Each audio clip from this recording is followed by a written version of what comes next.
Today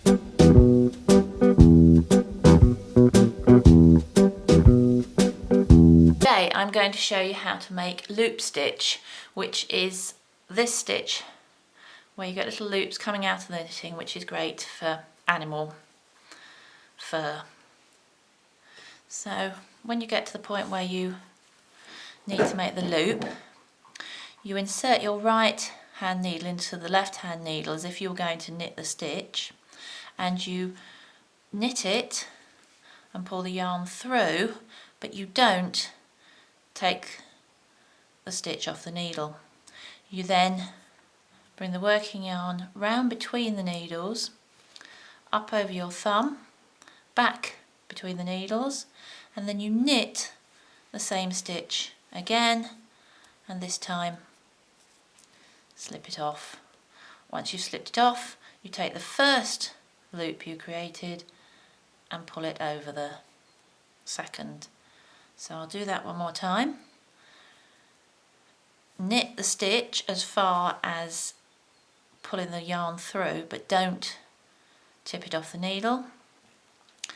Bring the yarn round between the needles, make a loop. It doesn't have to be as big as your thumb, just however big you want it to be. Knit the stitch again, and this time tip it off the needle. Then take the first bit you knitted and put it over the second. So I'll do a couple more of those. As I say, knit, but don't chuck it off. Working on through and back, knit it again. Then take the first half over the second half.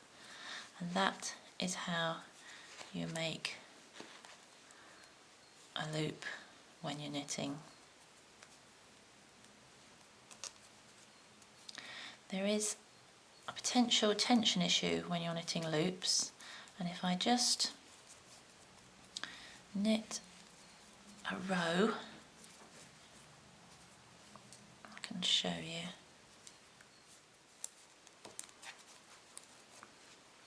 If you look at these loops, if you pull your knitting,